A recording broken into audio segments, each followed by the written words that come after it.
please know that we're very keen to connect our work with yours.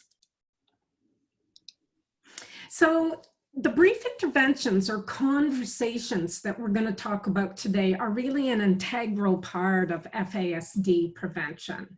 And we have a picture here of the complex model of FASD prevention that we've developed in Canada and is being used in other countries now as well.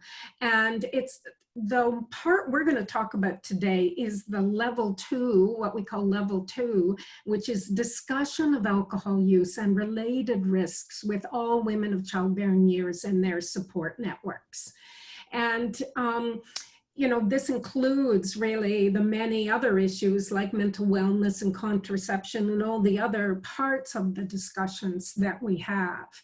But it's really important, I think, to recognize that these levels need to link to and reinforce each other. And level 2 is especially important in terms of starting discussions, which may be enough in itself for some women, but also to linking to these other levels of prevention.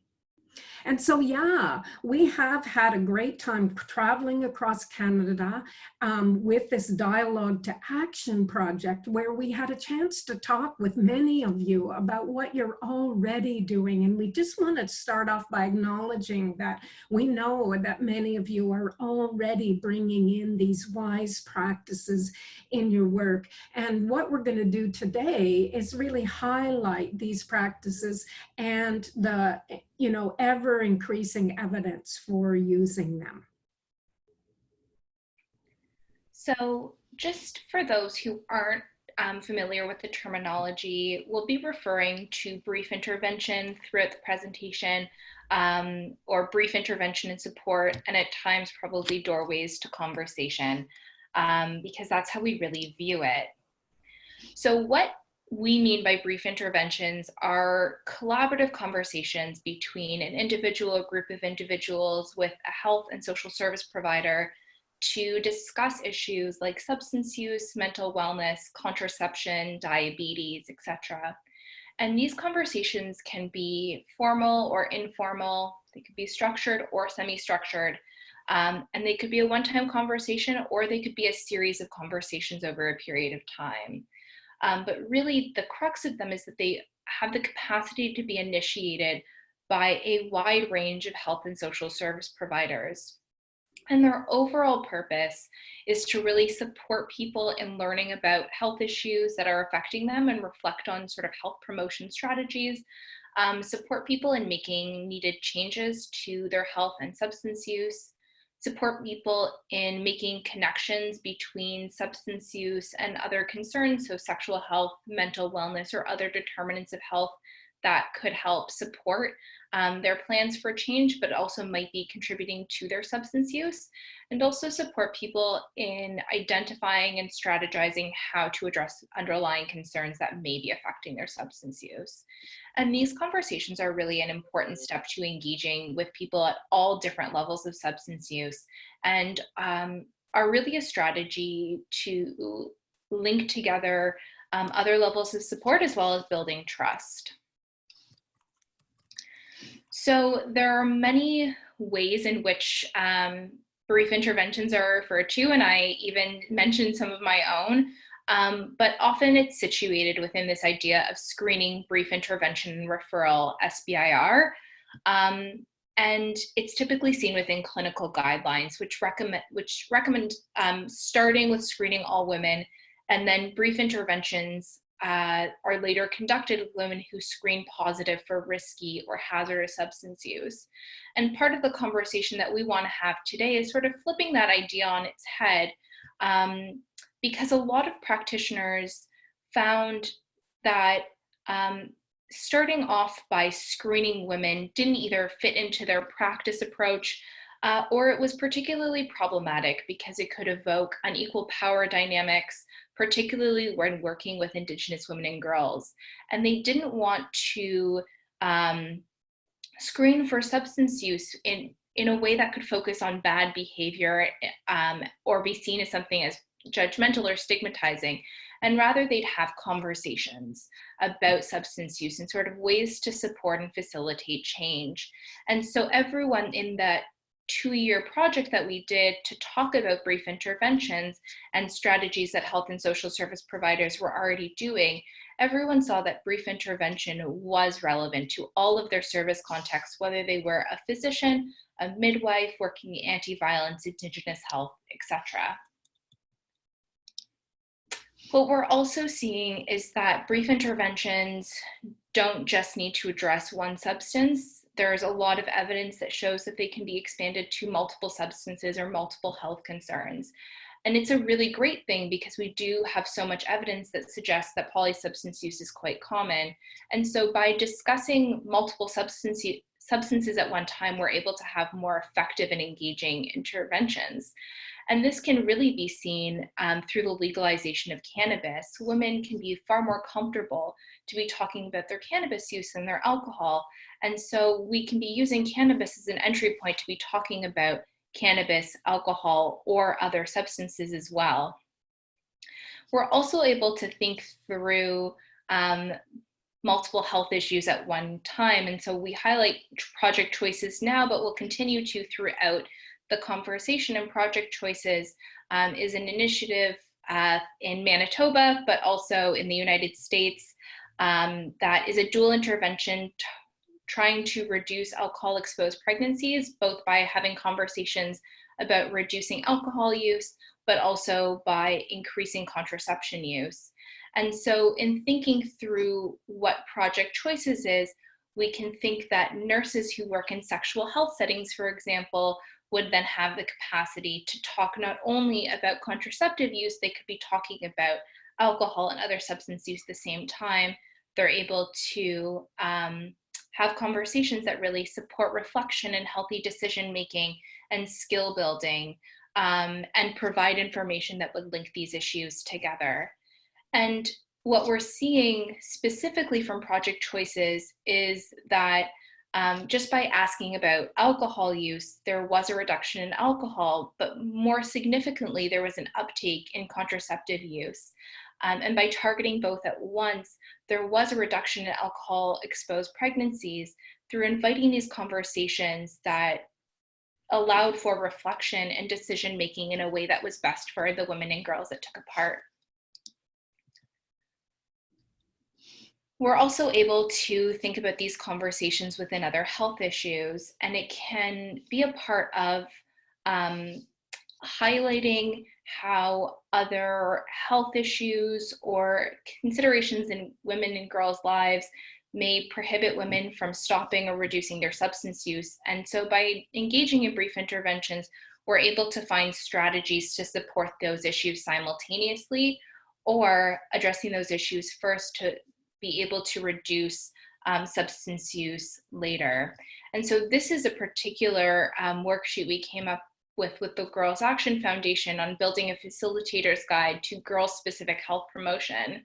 And this specific sheet on substance use highlights some of the overlapping issues, concerns, and questions that girls may have in thinking about substance use. So it really becomes important for us to think about sort of these multi-topic, multiple substance conversations and how they can fit for the individuals that you're seeing. And so I'm putting these self-assessment questions up now, but we'll also put them up at the very end of the presentation, just to invite everyone to think about the ways in which we're currently engaging in brief interventions in our current practice and what our opportunities are for engaging in them further. And, you know, I think many of us are engaging with them, even if that's not the exact language that we're calling right now, but there are lots of opportunities for us to continue to support moving forward. So in this next section, Lindsay and I were going to talk about the evidence for bringing these 4 different lenses to these conversations about alcohol and other substance use. And you'll see here that we're going to talk about being gender informed, harm reducing, culturally safe, and trauma informed as we go along.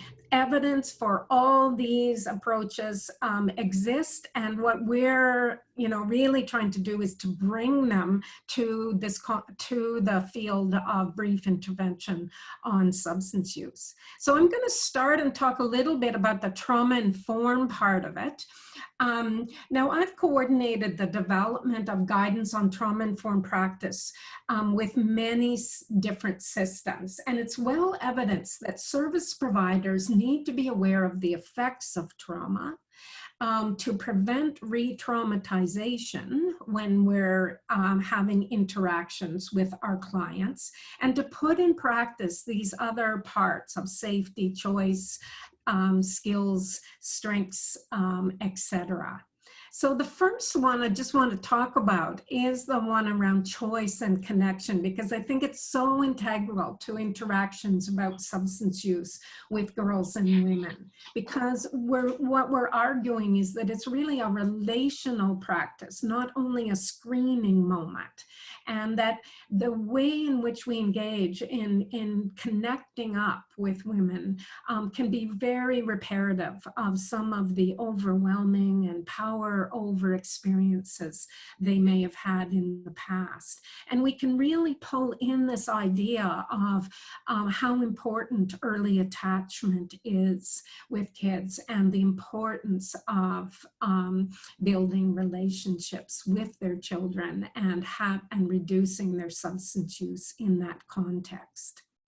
And the next part, about safety is really the bottom line for trauma-informed approaches. And I think oftentimes in the past, when we were doing brief interventions, we started with how many drinks do you drink a day kind of thing, or how many drinks does it take to make you feel high, etc., which wasn't really a way of beginning a safe conversation with women who may have fears about you reporting them to child welfare, etc. So we need to really think about what is it to create safety and be effective, and move away from these kind of confrontational approaches. And the final piece of trauma-informed practice is really about strengths and skills. And I think it's really interesting just how well brief interventions are in alignment with what Indigenous experts have identified as important, of starting from strengths, not from deficits, not what's wrong with children and their parents, but what's happened to them and how we can support them to break the cycle. And pictured here are a couple of resources. One, the wellness booklet, is on our website, but the larger Indigenous wellness framework on the Thunderbird Partnership Foundation website, and the work of the Culture as Healing and Intervention work from Dr. Dell at the University of Saskatchewan. But really thinking about how do we bring in these concepts of strengths and wellness, not only, problems and deficits. And that just kind of leads really well into the next thing, Lindsay, that you're going to talk about in terms of cultural safety. Yeah, and so this idea of cultural safety is a really important one.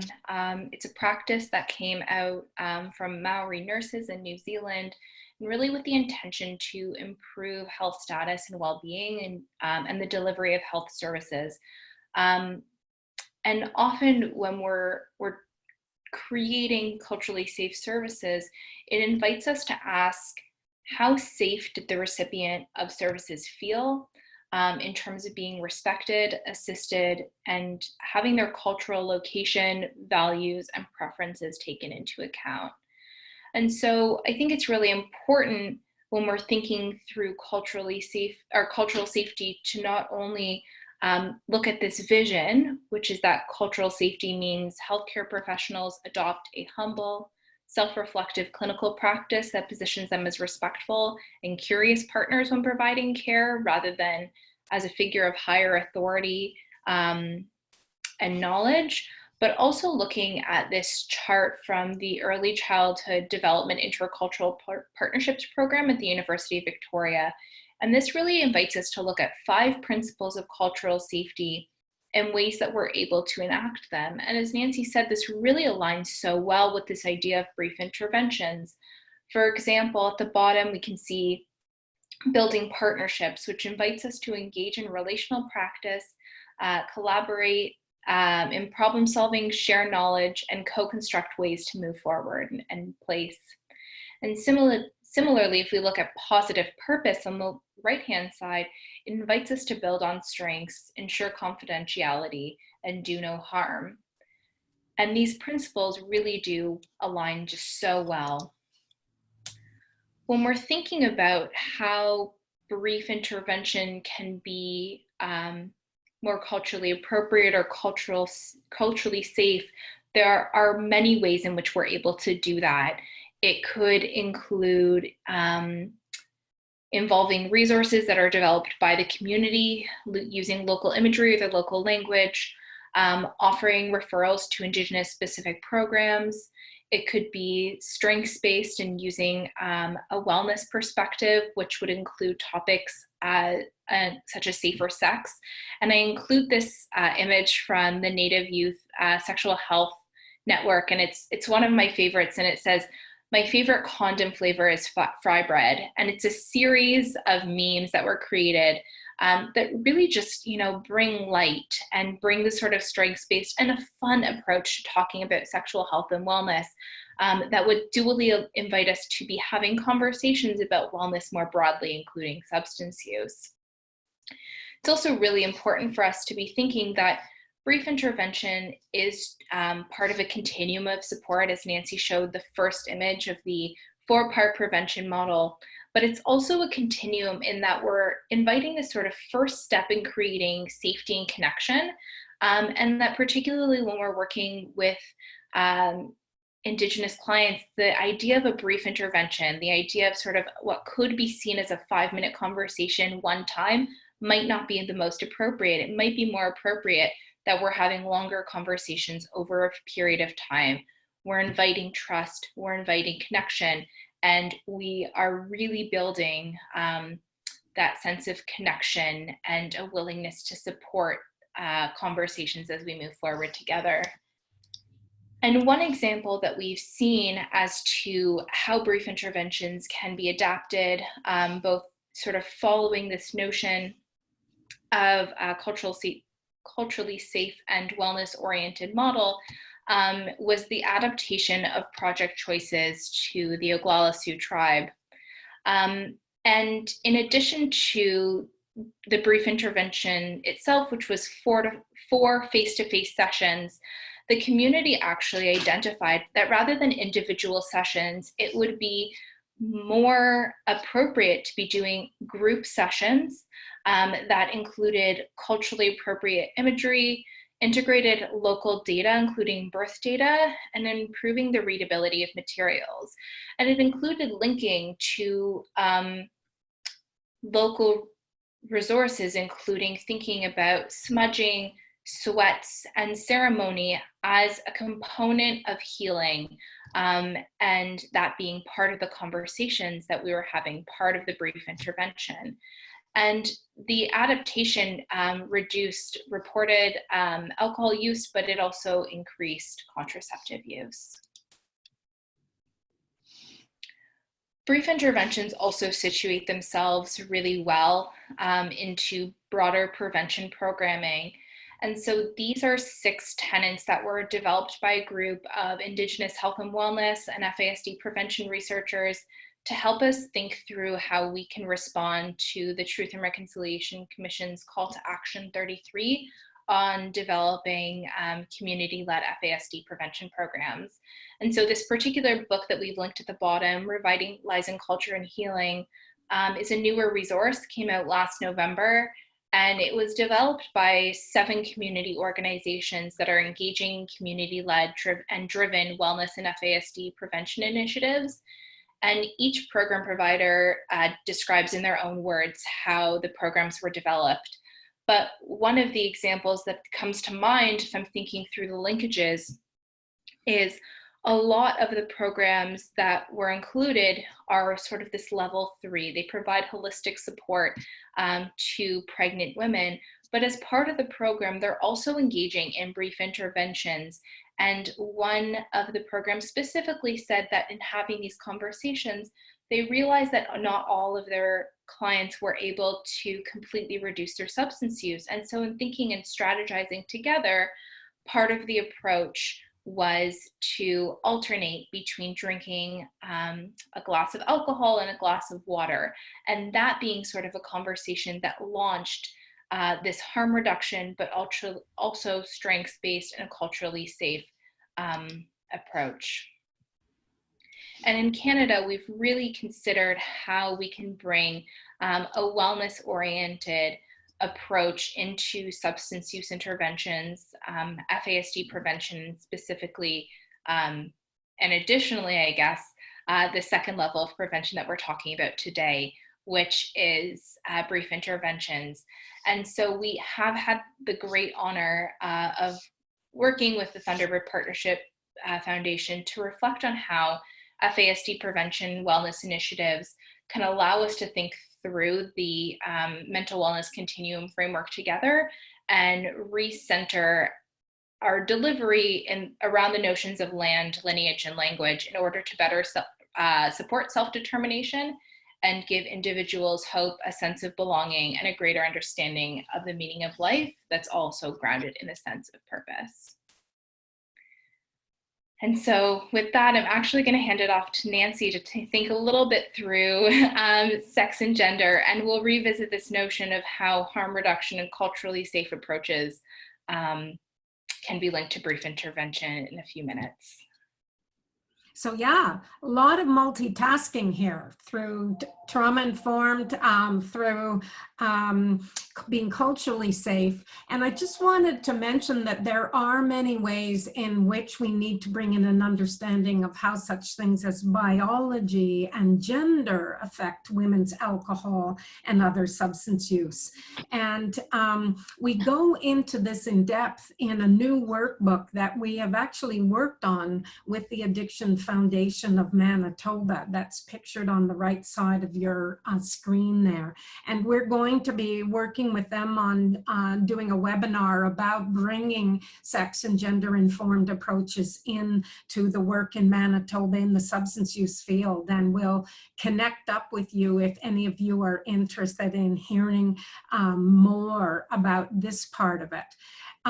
But as an example, we've put in a picture here a bit about how sex and biology affects alcohol use, and really trying to think about in the next slide about how we need to be aware of how alcohol affects women's health and the reasons that they should not be drinking at the same level as their male partners. So really thinking about the sex influences on substance use and noticing that because women generally have lower weight and less body water, they reach higher blood levels, that have more adipose tissue, so alcohols absorb more slowly and the effects take longer to wear off. And they have lower levels of certain enzymes that break down alcohol, so alcohol remains in the system longer. And a lot of women don't really recognize that, you know, women's bodies are not the same as men's, and that therefore there should be different levels of drinking, not only in pregnancy, but overall for girls and women, and really means that we be part of educating women and getting women thinking about that by sharing the Canada's low-risk drinking guidelines. And I just love this one statement here that from Quebec, where they were advertising the low-risk drinking guidelines by saying it's not sexist, it's science that we need to be sharing with women. But there's also, as well as sex influences, gendered influences on substance use. And, some of those include the influence of partners drinking on women's drinking, the use of alcohol to cope with stressors that are very gendered, like women often having 24/7 solo parenting responsibilities, experiencing relationship violence, etc. So it's really important for us in these brief interventions to be eliciting women's perspectives on how alcohol and other substance use fits in their lives and the barriers and supports that they personally have for making positive change. And the third aspect of gendered influences is what we call gender and transformative work, which is, another whole webinar we could do about going beyond being gender specific in our approach to be what we call gender transformative, where we actually work to improve gender equity, even as we work on FAS prevention and community wellness. So in the case of FAS prevention, this can mean engaging boys and men in acting on reproductive health issues and really sharing the weight of change between men and women. And of course, linking it to broader community health. So many things to really hone in on in terms of sex and gender in the context of our brief interventions. And Nancy's going to walk us a bit through the how-to, but in having these conversations, we really do want to make sure that we are harm reduction oriented, that we recognize that not everyone will have an immediate goal for cessation, and they might not be able to immediately abstain from substance use. And so using a harm reduction oriented approach allows for a non-judgmental approach and a non-coercive approach that recognizes that even by reducing substance use, we're also reducing any harms. And harm reduction services can vary so broadly. It could include sort of having these conversations, providing education and outreach, and sharing information about safer drug use. But it also could include access to integrated program models, such as the Mothering Project in Winnipeg. So there's a wide range of how we can be harm reduction oriented and thinking through brief interventions. And we're also able to think through these linkages of harm reduction and cultural safety once again by thinking through Indigenous principles of harm reduction. And so this poster is created by the First Nations Health Authority in BC, and it uses cultural representation from animals in BC to think through healing principles and harm reduction strategies. So the bear, which is the image that we see on the bottom, symbolizes strength and protection, and emphasizing that healing is embedded within culture and tradition. It really does celebrate this strengths-based approach that we continue to talk about, and recognizes the role of culture and tradition as inherently harm reduction methods. The raven, which is on the right, is another example, which symbolizes identity and transformation, and emphasizes that healing requires knowing who you are and accepting where you're at, and really acknowledges that the pathway to wellness encompasses this exploration of identity, and that mistakes will be made along the way. And I think that's a really important thing for us to think about as we're thinking about sort of how to have these conversations and how to continuously support the individuals that we're working with. Recognizing that these conversations are the beginning of a journey that you're going to take together in supporting individuals with stopping or reducing their substance use. And a big component of that is just thinking through our own biases as providers. And so these two sheets are were developed for a workbook that we just released in November as well, called Mothering and Opioids, Addressing Stigma, Acting Collaboratively. And it walks, on the left, we have a worksheet that walks through sort of key barriers to addressing substance use or entering substance use treatment, and then what services can be put in place to address those barriers. And on the right-hand side, we have a self-assessment which really encourages providers to think through their own practice, judgment, and behavior. And I think that's a really important tool because it lets us think a little bit more about our own personal biases and dispel any of the beliefs that we have before we're able to engage in these conversations and have brief interventions. And I think, you know, what's so important in harm reduction and similarly, and how it aligns with brief intervention is that while, you know, our approaches will look very differently, they all sort of include these inherent principles and practice models. They are about supporting women, individuals where they're at, providing practical support in a way that is flexible and non-judgmental, and caring for individuals in a way that enables them to stop or reduce their substance use. And those values are just so inherent to how we are able to have conversations when supporting women, children, their families, and their communities in reducing substance use in the perinatal and pregnancy periods. So I'm going to pass it to Nancy to just think through a little bit more of the how-to, how we can actually be having the conversations that are behind all of the theory that we just talked about. Yes. And, you know, because we have talked at a high level about multitasking. So now we just wanted to get down to the practicalities of that.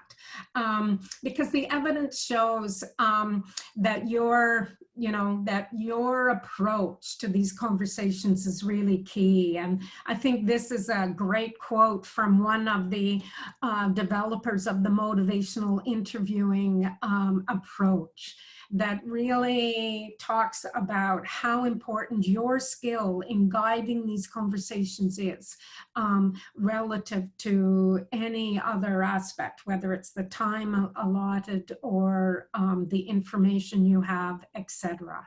So I'm really, it's really important, the motivational interviewing evidence.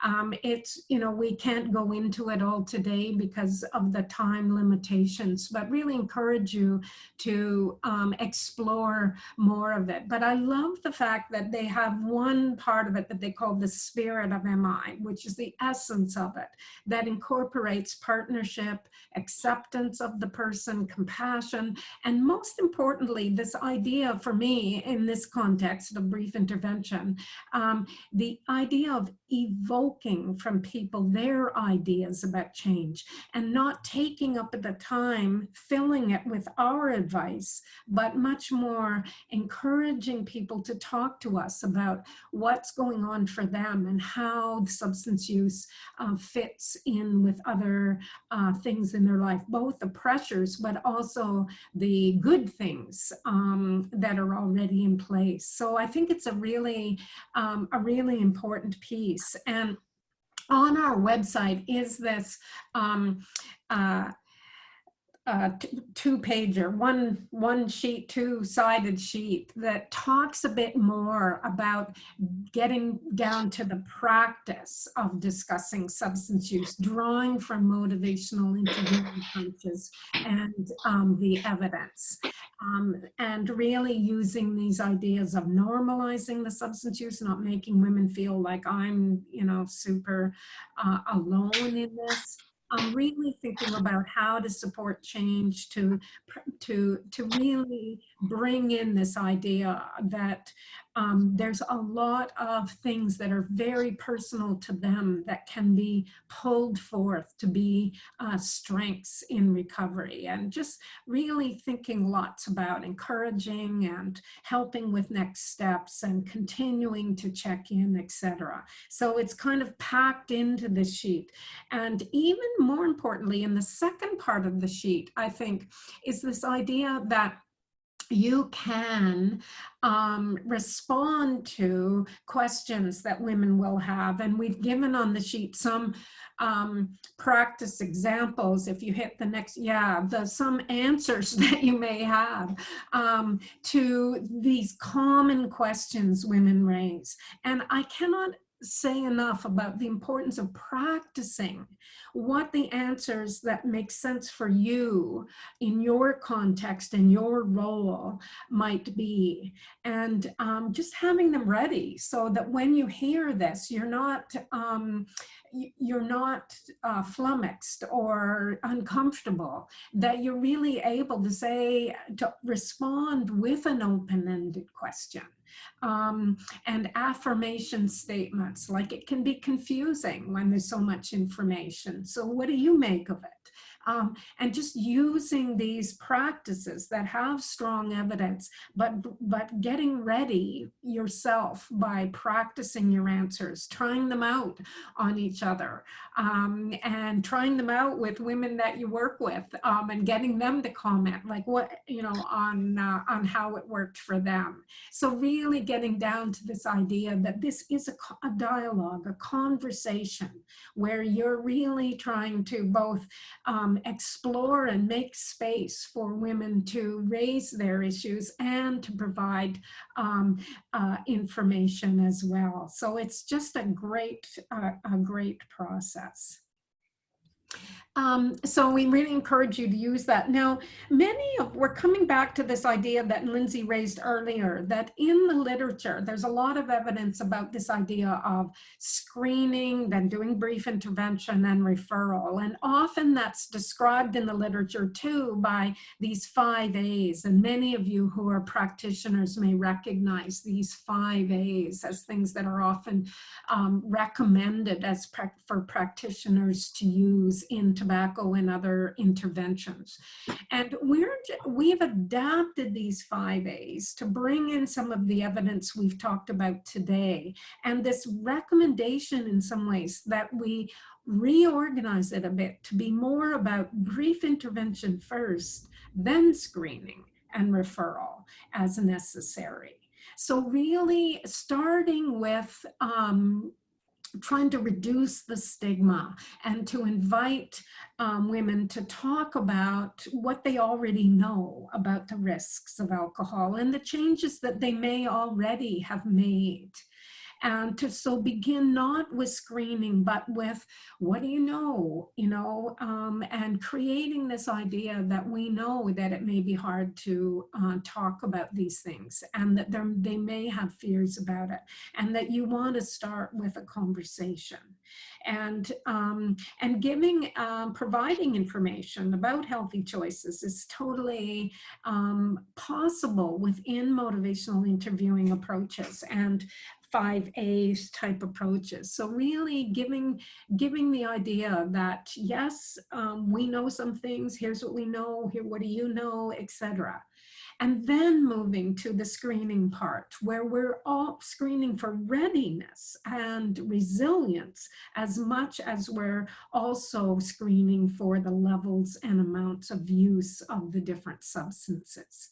So really getting ready to help people make changes that they want, and then, where relevant, assisting them to start building goals, or coming back later to do that part, not pushing faster than the woman herself, but starting the conversation, getting her thinking about the dissonance between what she's doing around drinking and pregnancy and what we know about the risks. So really giving her a chance to process her values and her ambivalence about change and the pressures on her in the context. So it becomes a really different kind of brief intervention than the old days when we started with how many drinks do you drink a day kind of way of preventing FASD. So really, new times for us, and really requires lots more skill from us in terms of guiding these conversations. But I don't want to just leave you without any screeners, because many of you who will be working with women do have a role to do screening, especially in medical contexts. And so we just want to offer a couple of ideas about that. And in one of the things I've been recently looking into and is published in this article that's listed on the bottom is this idea of using more generic screening tools that women may recognize from you using before pregnancy as well as during pregnancy, that can be learned easily by healthcare providers and can become, you know, automatic. This idea of using World Health Organization type screeners like the Audit C, the questions are listed here, that could be really, really helpful in the screening part of it. I've emphasized that the 3 there, as opposed to the what isn't actually in the Audit C, which is 6, because it was a generic one that wasn't sex specific, doesn't include that. And of course, in pregnancy, we're actually looking for even less than 3 to getting to 0 if we can. But that is an evidence-based screener, and it leads into a longer audit if you do feel that the woman needs to be screened for an actual substance use or alcohol use disorder. And there are a lot of other evidence-based screeners around that actually link screening for alcohol with cannabis or tobacco or other substances as well. And I just really wanted to mention that, and I'm happy to send more information about some of those, like the substance use risk profile in pregnancy one that was developed by a team of researchers, including Dr. Yonkers. And it simply asks, have you ever used cannabis, the number of drinks in the month before you knew you were pregnant, and your perceived need to cut down on alcohol or drug use. So 3 really quick questions that incorporates both alcohol and other substances. And many others, like the Institute for Health and Recovery in the US, have actually integrated some of those questions with a couple of other questions about violence, anxiety, and smoking, tobacco, cigarettes specifically. So there's just a whole field of great screeners if you want to be integrating in your conversations a formal screening tool and providing information to your perinatal record people around that. So it can be integrated screening within these more conversational approaches. Another really helpful tool, I know that Nancy really emphasized this sort of practice element of having brief interventions, but using visual resources is also really helpful. It can make the conversations more accessible if currently it feels inaccessible, and really increase both your comfort and the comfort of individuals that you're working with.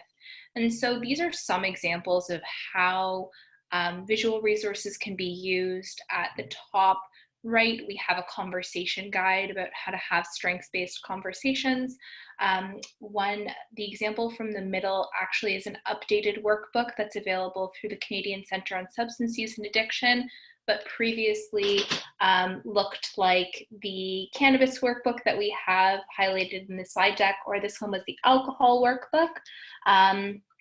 And it invites individuals to write down how many substances or how many drinks they're having, what type of drink. It has the drink size, so it uses Canada's low-risk drinking guidelines, which say how much alcohol is 1 serving size, and it links together different health issues. And so you're able to use sort of these sorts of tools and visual resources to guide you through these interconnections in a way that might feel more comfortable and also might allow you to sort of do these practice elements.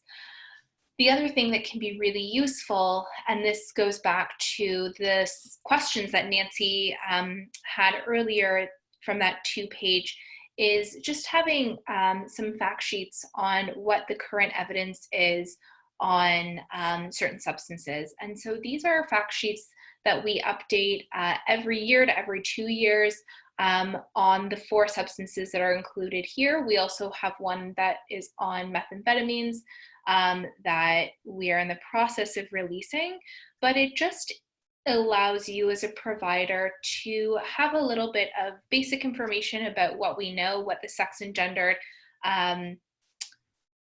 elements of the particular substances, the role that it can have in pregnancy, in parenting, and in breastfeeding. And so by having these sort of one-page fact sheets, it allows you to have sort of the answers. If you maybe don't have the most up-to-date evidence, having an updated fact sheet could give you an answer that you'd be able to provide to one of your clients. And so that's a really helpful tool.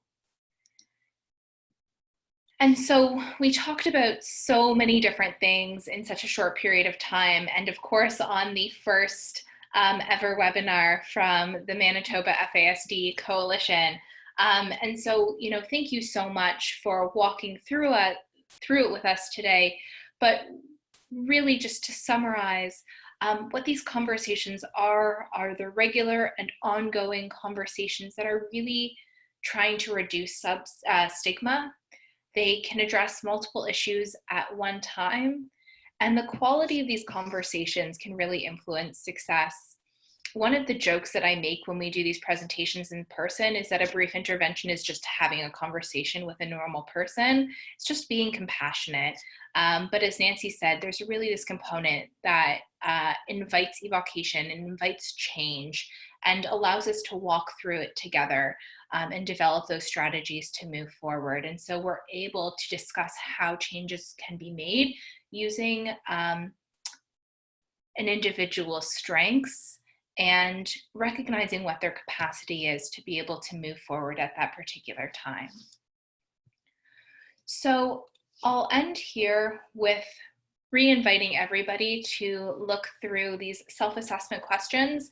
I also encourage everyone to look at Doorways to Conversation, which is the resource that we have linked here, or we have a shorter version, which is called 50 Ideas for Brief Interventions. And it's a very long document, but the short version is much smaller.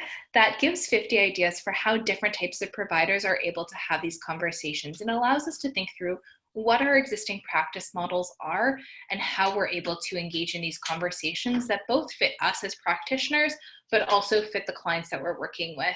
And so there are so many different opportunities for us to work through it together. So I'm just going to stop. I'm just going to minimize my screen just a little bit so that way we can see the question and answer. And we'll take the next few minutes to answer any questions you have. So please type them into the chat box.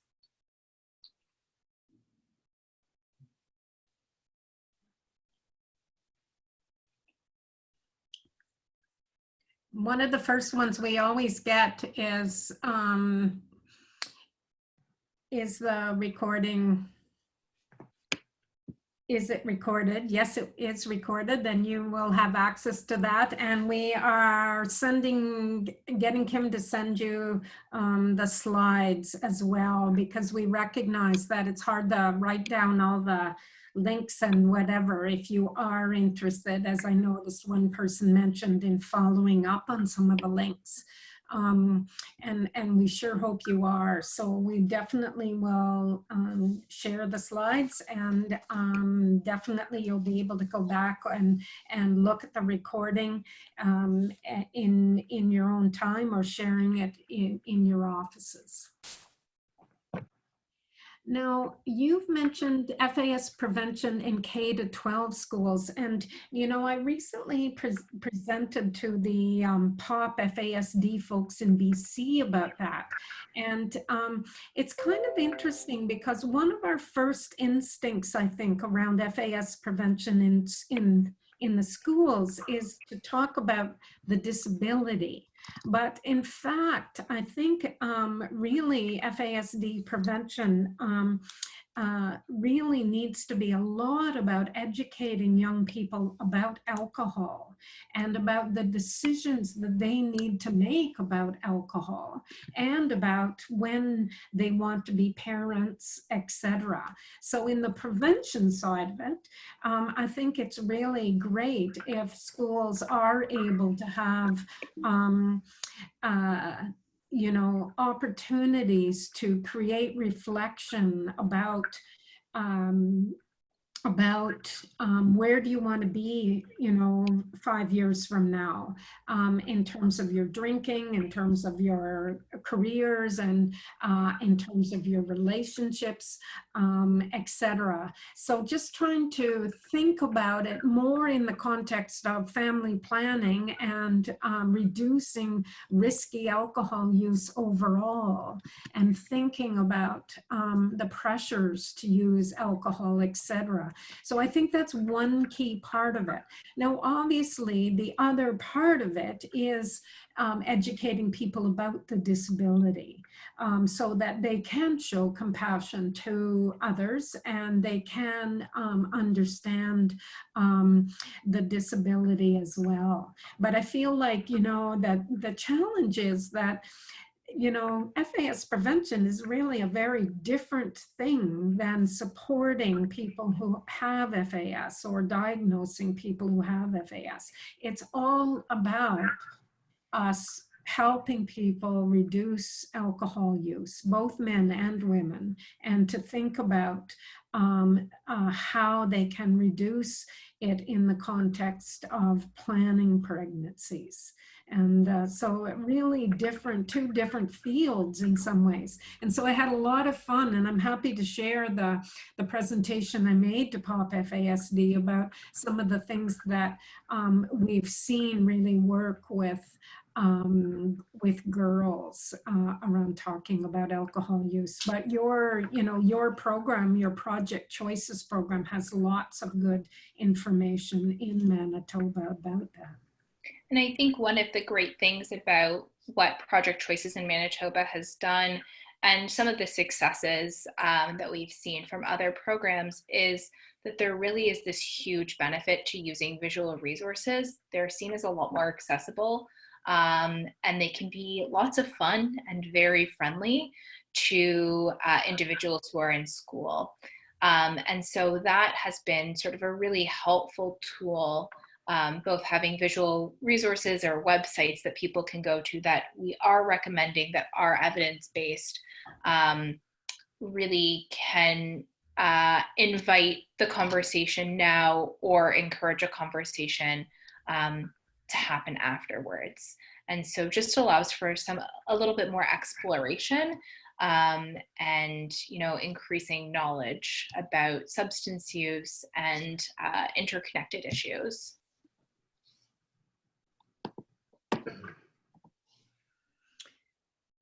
So I don't see a lot of other questions here. But as I said, we're more than happy to share or to respond to questions if they come to you later. And Kim will be the conduit for all that, or you can contact us directly here, as you can see on the slides. And just one thing we didn't put on this slide thing was the link to our blog about FAS prevention. And we're more than happy to have people join that blog or to keep an eye on that blog as we go along. And this coming week, we're going to put up a bit about alcohol and breastfeeding. So, thanks, Lindsay. That was quick.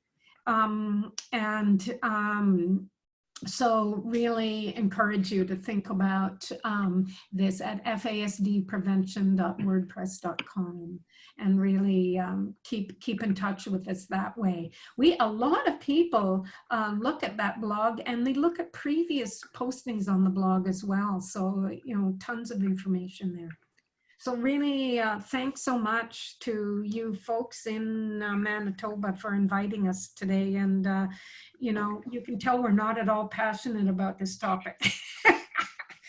And hopefully we'll have lots of chance to keep in touch on it. Thank you for making this work. I know we were supposed to do it in person, so it was great to be able to connect even virtually, and we're very, very grateful for everybody who joined us today. All right. Okay. Well, thank you, Lindsay and Nancy, for sharing your presentation today. On behalf of the Manitoba FASD Coalition and the Info Series Subcommittee, we're just really happy that you were able to make this work through Zoom today and help us figure out how to use this new platform for presentations. And yeah, we're always grateful to have access in Manitoba to research and researchers from CanFASD. So thank you so much. You're welcome. Well, thank you, everyone. Enjoy the afternoon. Yeah, and just before everybody logs off of the meeting, the Info Series Subcommittee just wanted to let everybody know that with our current situation, normally this would be the end of the Info Series for the year, but we are going to look into the option of having one more Zoom presentation at some point in June. We're meeting next week to start planning that, so stay tuned for more information on one more Info Series session in June, and we will use Zoom for that as well. And thank you, everybody, for attending today. Stay safe.